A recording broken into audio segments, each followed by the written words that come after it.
This is the Caiaphas ossuary. It once contained the bones of Caiaphas, the high priest. In the time of Jesus, he had the distinction of holding the highest, most sacred position in his culture. The ornate design of this box tells us this was a man of considerable wealth. Additionally, the Gospels tell us he was one of the primary individuals responsible for the murder of Jesus of Nazareth.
Many of the world's religions have some sort of cleansing practice or concept of forgiving sins.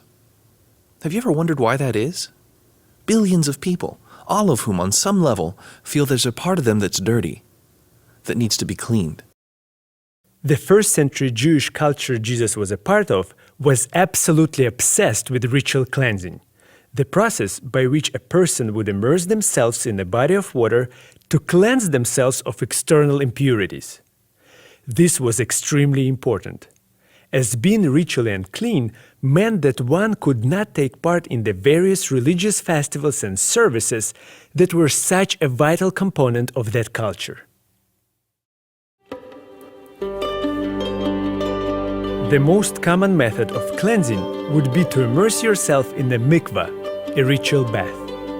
And since the need for cleansing was so constant, a mikvah could be found in many homes as well as in shared public spaces, such as this one in Jerusalem. This mikvah would have been very busy in Jesus' time, as it was located just outside the temple, and one could not approach this most holy site unless they were ritually clean. Typically, a person would undress, enter into the mikvah by a certain set of stairs, the dirty side, and fully immerse themselves in the waters of the mikvah, re-emerging from a different set of stairs, the clean side. The circumstances that necessitated a person in Jesus' world to cleanse their bodies in this way were many. Menstruation, taking part in animal sacrifices, having a rash or certain skin conditions, touching a dead body, touching any animal that died naturally, sexual relations, the discharging of various bodily fluids, childbirth, or eating a meal with a Gentile. The list was very long. In addition to those many requirements, simply coming into contact with someone who was ritually unclean would then make you unclean as well.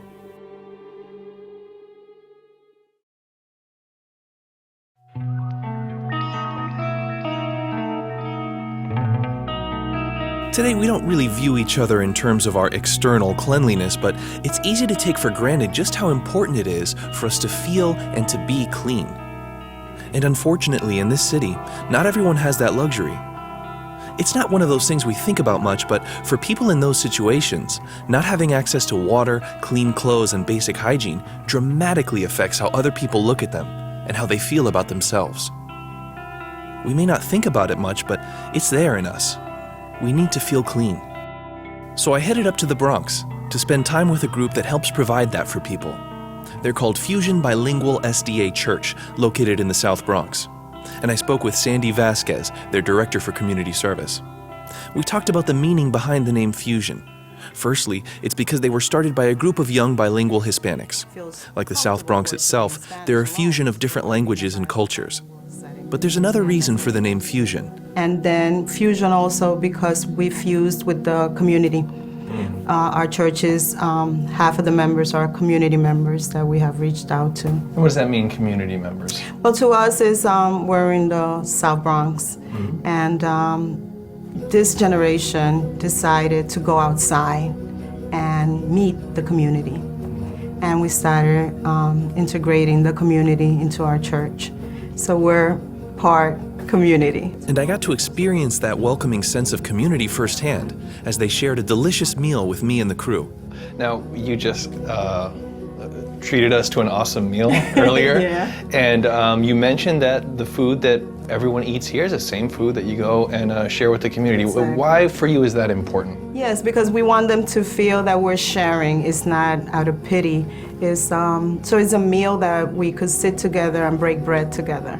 So the same thing that you ate, the community members will be eating in a few. Life in the South Bronx isn't always easy, but they don't want to have pity on their community. They want to fuse with it, be a part of it. Yes, I think so. I think the fact that the community could identify with us because, there's young, there's old, there's, all ethnic groups. And Which is very much a part of the Bronx. a part of the Bronx. Yeah, It's just what the Bronx is. So that we're looking more and more like the community. And as they fused more with the South Bronx, they saw that there were those within their community who had a need for hygiene and cleanliness that wasn't being met. Well, we know that, some of the members of our community don't have access to sometimes water and hygiene, products. And we go out and we give them to them. We make little packages and, we go to the homeless. That is the group that needs it the most. And we bring all kinds of things that they could use, and they're very grateful. They get a chance to clean up and move on. So they provide water, hygiene packages, and clean clothing to people who need them, even seeking out those who live in the detached recesses of their community to meet their needs. And the responses they get are of people appreciative to have that need in their lives met. We get some nice products for them. They get so happy. Dios lo bendiga. God bless you. How did you know we needed this? This is so cool. In the South Bronx, there are people who no longer feel clean, some of them living in the abandoned corners of their world. And then there are the people at Fusion Bilingual who look at them differently, who provide tools to help them start feeling better about themselves. And when those kinds of things happen, communities start to fuse together. The need to regularly cleanse our bodies is one we frequently take for granted. At least I do. But it's a very powerful need, and if it goes ignored, it can really affect how others view us, even how we view ourselves. Yet, if throughout the course of our regular lives we continually encounter this need to cleanse our outer selves, then it stands to reason that within us, there might be a need for cleansing as well. If my body is constantly getting dirty, what about my mind? What about my soul?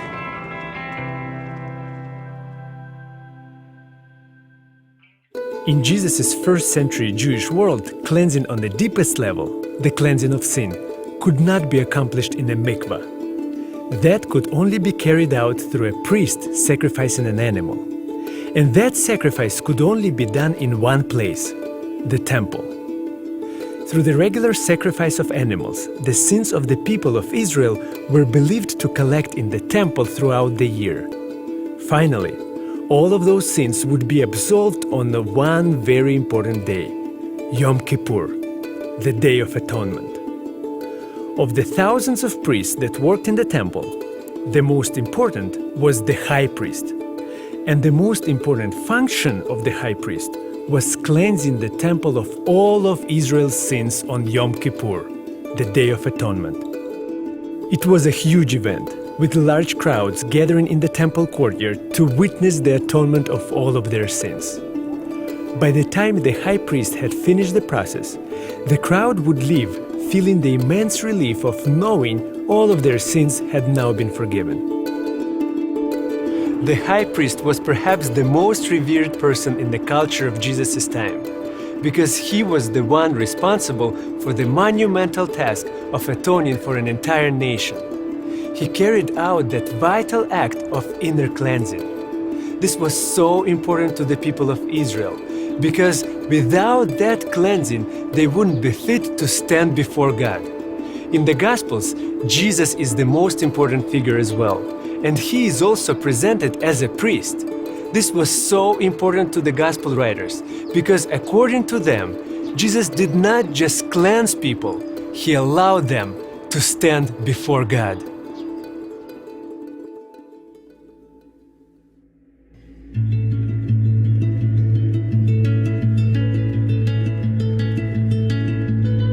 There are many references throughout the Gospels of Jesus' priestly role. As an infant, the wise men brought him frankincense, an aromatic spice used in religious ceremonies. His uncle Zechariah was a priest. Jesus actually taught scripture in the temple when he was only 12. He even frequently forgave people of their sins. But perhaps the biggest allusion in the Gospels to Jesus' role as a priest is his cleansing of the temple, one of the few stories that appears in all 4 Gospels.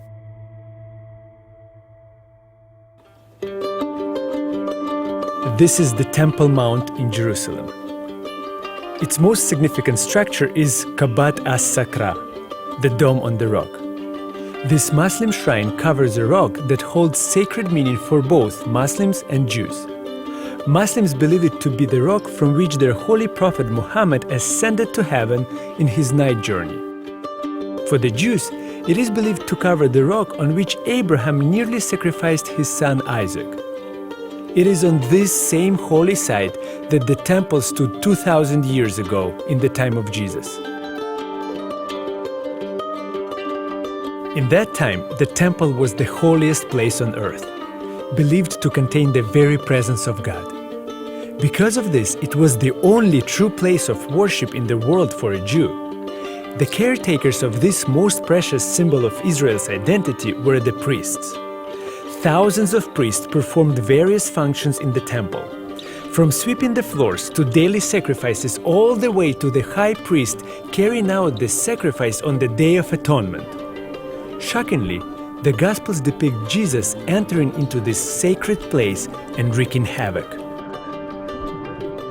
In this event, frequently referred to as the cleansing of the temple, the Gospels present Jesus at his most zealous. He overturns tables, he makes a whip and drives out everyone, including animals, from the temple court. In the cleansing of the temple, we see a very different kind of priest.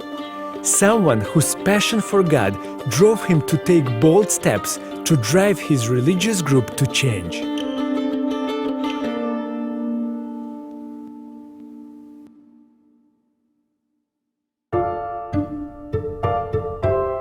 In New York, it's not at all unusual to run into someone who's willing to go against the grain of convention. This city's full of people with unique backgrounds and perspectives. And that applies to its religious leaders as well. I had the chance to speak with Tony Romeo, the pastor of historic Manhattan SDA Church in Greenwich Village. And Pastor Tony has a unique background for a pastor. You know, being from advertising, it's my biggest background is advertising. He actually worked in advertising for 35 years, and I quickly discovered that as a pastor, he's not afraid to try different things to reach people. I'm a pretty funny guy. I love comedy.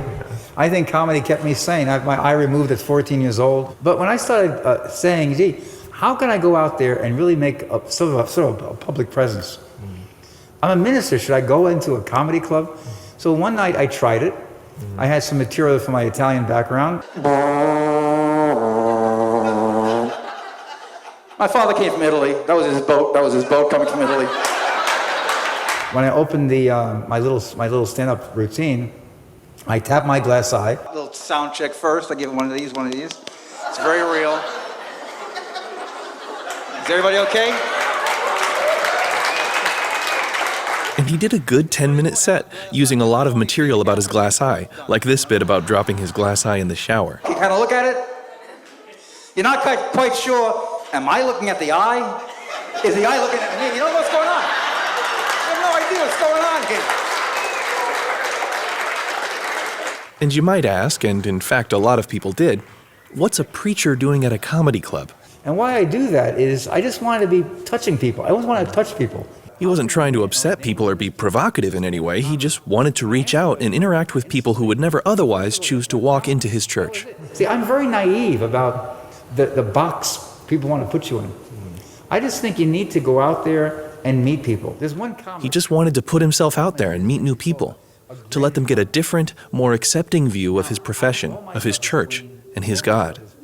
And he saw that happen the moment he walked off stage and the headlining comedian addressed the audience. But after I got off, he said to the audience, "Can you believe Tony Romeo is a minister of a church right here in New York City?" And again, almost a standing ovation. They all applauded because they couldn't believe that a minister of a Christian church was appearing at a comedy club. These are the things we need to start doing. And that was the dominant, overriding theme of everything we talked about: acceptance. Of pushing yourself out of your comfort zone to reach and meet new people, to show them a different picture of God, a God that loves everyone and wants to connect with them.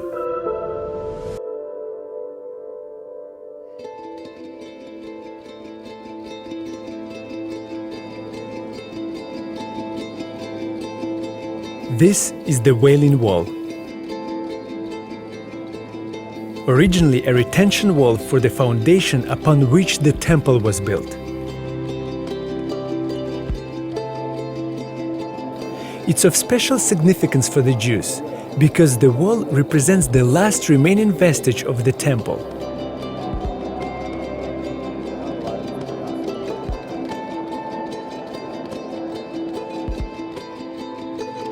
But in the time of Jesus, this stone and others like it were posted along the balustrade that separated the temple courtyard from the temple itself. These signs served as a harsh warning, reading, "No foreigner is to go beyond the balustrade and the plaza of the temple zone. Whoever is caught doing so will have himself to blame for his subsequent death." The priests in Jesus' time worked to make the temple, the Father's house, a place of corruption, discrimination and judgment, open only to those they viewed as spiritually clean. This did not sit well with Jesus the priest. His fiery cleansing of the temple revealed a priest driven to show that God was not about those things. He was a God of love and acceptance of all peoples.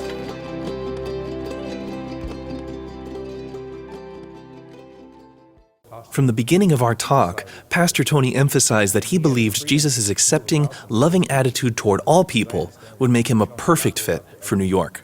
He never prejudged anybody. He was very real with people. And this is essentially important in the city, especially New York City. Because New York City is a place where you're going to meet on every single block a different personality. And in talking about how Jesus would fit into today's society, I asked if this theme we find in the Gospels of Jesus' acceptance in the face of religious intolerance is something that's still relevant today. Well, where do we start? Where do I start? Well, he started by emphasizing that, firstly, religious institutions shouldn't view themselves as some sort of ultra-exclusive club in which potential members need to be carefully screened for admittance.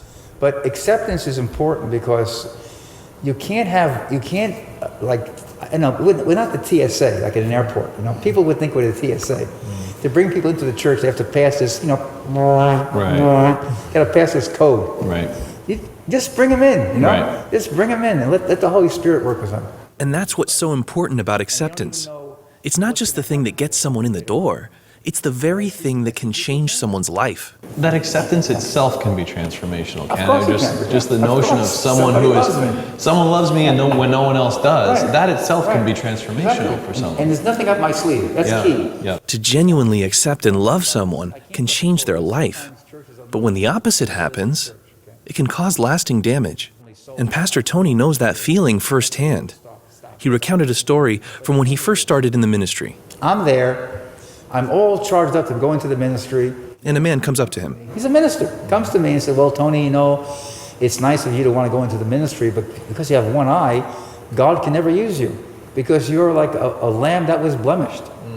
And in the Old Testament, some kind of convoluted nonsense that God couldn't use me. But Tony decided, no, God does want to use me. I went into the ministry bivocationally. I was an advertiser for 30 years, and then went into the ministry, more recently. But I always were preaching all the time. Pastor Tony didn't let it stop him, but unfortunately, Being judged for a physical disability is a story as old as time.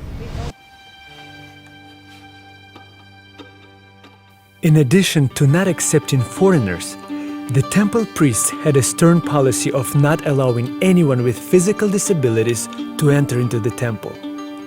To them, these people were cursed by God and had no place in His house. Jesus the priest, on the other hand, had a very different perspective. After He performed His very unorthodox cleansing of the temple, He declared that this house of God was a house of prayer for all nations. And finally, He welcomed the blind and the lame into the temple so that He could heal them. Jesus' revolution presented a paradigm shift. This priest welcomed and restored all those whom other priests deemed cursed, unworthy, and unclean. Pastor Tony feels a burden to show his community that God's house is a place where anyone is welcome, accepted, and loved. And not only that, a place where they can be built back up. So his church holds concerts, charity events, healthy cooking classes, even hosting 9 different addiction help programs. We have Alcoholics Anonymous, 7 of those. We have Children of Alcoholics. We'll meet here on Thursday. And the newest group is called Dead is Anonymous. I may join them. True acceptance provides something restorative to build people back up. It seems like a simple enough message, so I asked Pastor Tony, why don't we see this more in our religious communities? Well, let me put it this way. Let me say that I think Christ's message of acceptance is dynamically in opposition to the human spirit of always judging people. Religion can sometimes be judgmental because people are judgmental. But as Pastor Tony emphasized over and over, look at Jesus instead, and what you'll see is love and acceptance. Jesus' cleansing of the temple was a revolution against religious intolerance, highlighting a radical acceptance of those that other priests refused to accept. But there was something else that stirred the zeal of this priest. The Father's house had become a place of corruption.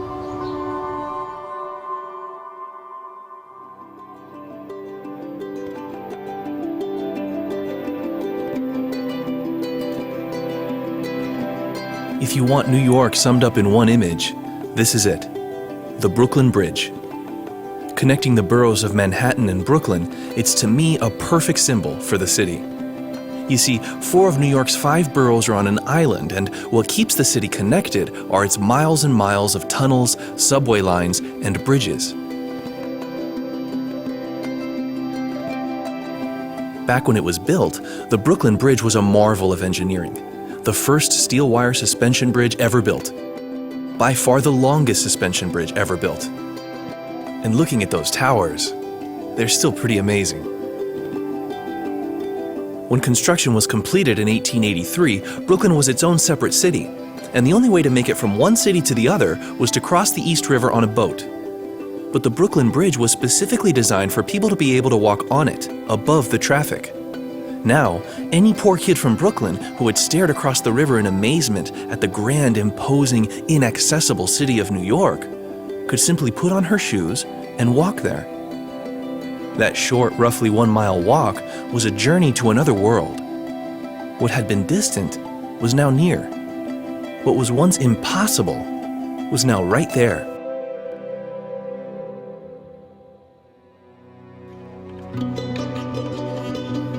In the time of Jesus, priests were viewed as bridges to God. The Romans actually believed this as well. As Tiberius Caesar, the Caesar, when Jesus cleansed the temple, actually bore the title Pontifex Maximus, the high priest of the empire. Interestingly, that Latin word used for priest, pontifex, literally means bridge builder. The people of Jesus' world who wished to have access to God were presented with several bridges to get there. All of them were men of immense power, influence, and wealth, including the most powerful men in the world. On the other side of the bridge, in Brooklyn, I got to hang out with Michael Edwards. He's the president of a group called the Seventh Scroll, and I gotta say, they're doing something pretty unique to try and bridge people to God. And as Michael told me, to do that in Brooklyn, you have to try something different. People in New York City, a lot of people in New York City have been scarred from religion or religious institutions. And a lot of people aren't too receptive to hear about God per se, especially if you were to just stick a Bible in front of them. So Michael was struck with an idea. He felt God calling him to try something different. And I was really scared, didn't know what to expect, but I trusted God and I just wanted to move forward with him. So he started up the Seventh Scroll, and they've developed some programs to try and show people God in a different context. And just really allow people to see the goodness of God through our charitable services. So we have a free bus service, we have clothes and food distribution, and we also have a Bible study, like a lifestyle education, so to speak, a program, and we're working on a free daycare. And that theme of free sums up what the Seventh Scroll offers, including their bus, which follows bus routes around Brooklyn offering free rides. And even though Mike is the group's president, he also drives the bus. And when he pulls up to a bus stop, people's initial reaction is usually very skeptical. For the first time, people are really nervous, right? So you get people tiptoeing on the bus, and then they're kind of looking around to see, is this a setup? Am I being punked? But after they sit down and they kind of get the vibe and they meet Joe or whoever other volunteers are with us for the day, they kind of relax. They hear what we're about. And then they see, oh, we're handing out free food, free clothes, then people relax even more. It might be hard for people to accept initially, but there really are no strings attached. It is literally a free ride. There are no requirements, and we get a wide range of people from all ethnic backgrounds. People just come onto the bus. They're just happy to get a free ride. A lot of people tell us, in this day and age, to get something for free when there's nothing in return is hard to find. And people try to wrap their minds around it, and they're just, for a long time, just stunned. So you see a lot of blank stares on the bus, but by the time they leave, it's just all smiles. And in addition to providing a nice, free ride for people, Mike's seen how the bus can really help someone in a desperate situation. A gentleman who was shivering in the snow. We had a huge downpour of snow last winter, and the gentleman was shivering in the snow. He'd been waiting on the bus for over 2 hours, and the buses weren't running. And we happened to come along. So you were running in the snow when no one else was? When no one else was running, we were running. And we actually pulled up to the bus stop. He was shivering, and he said he almost went home, but something told him to stay. And it just so happened that he didn't have any money to get home. So he was praying to God, how was he gonna get home? We come along with this free bus, he gets on, and we're giving away free bread. And he was just like, man, God definitely sent you for me. And that was just a blessing to hear that. Mike's seen firsthand how this bus is literally a vehicle that God uses to help people. The Seventh Scroll also offers Bible studies for people who might want to develop that relationship further, and because of their experience on the bus, many people have been interested. And we've seen a great flux.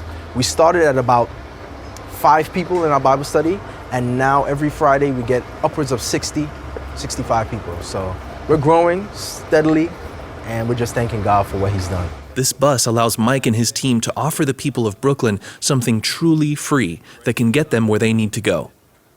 It provides a space for them to interact with their community and maybe foster a relationship. And we're hoping and we're praying that that relationship that we have fostered with them, they can foster that with God. That's what this bus is for them. A different way to provide a bridge to God. And it's free. In Jesus' world, the temple was the only place where someone could connect to God. And the corrupt temple priests did everything they could to make a profit from this. In order to atone for their sins, pilgrims would have to approach a table in the temple courtyard to purchase a specific type of sacrificial animal sold only by the priests, who also charged them an exchange rate fee, doubling their profits. It was these same tables that Jesus overturned in anger. The most powerful of all of these priests, Caiaphas, the high priest, would have lived in the neighboring Herod's quarter, the most opulent area in Jerusalem. And given that both areas were elevated, many scholars believe that there would have been a bridge connecting the two. This would have allowed the high priest to bypass the people completely, walking above them on his way to the temple. For the people in Jerusalem, This bridge would have been a symbol of the superiority of Caiaphas and his priests, elevating them above the common people, allowing these rich priests to maintain their ritual purity. Jesus, on the other hand, would have walked in the shadow of this bridge, alone with the regular people on his way to the temple. Jesus the priest walked, ate, and lived with those the temple priests shunned and exploited. In John's Gospel, after Jesus cleansed the temple, he makes a staggering claim that these priests were not the true bridge to God. It was not Caesar. It was not even the temple itself. It was he. This would have been utter blasphemy to the priests who heard it. A few days after Jesus cleansed the temple, the Gospels depict a showdown between these two types of priests. Caiaphas, the high priest, puts Jesus on trial. Both sides claim to be bridges to God. Now, one was sentencing the other to be executed. In the Gospels, we find two different types of bridges to God. On one side, we have a group that's self-important, separated, elevated, wealthy at the expense of others. If that's the bridge to God, then that's a God I want no part of. But if this guy, Jesus, the priest who walked among the people, who promoted a God for everyone, who healed and restored those no one else would touch, if he's a bridge to God, then that's a God I want to connect with.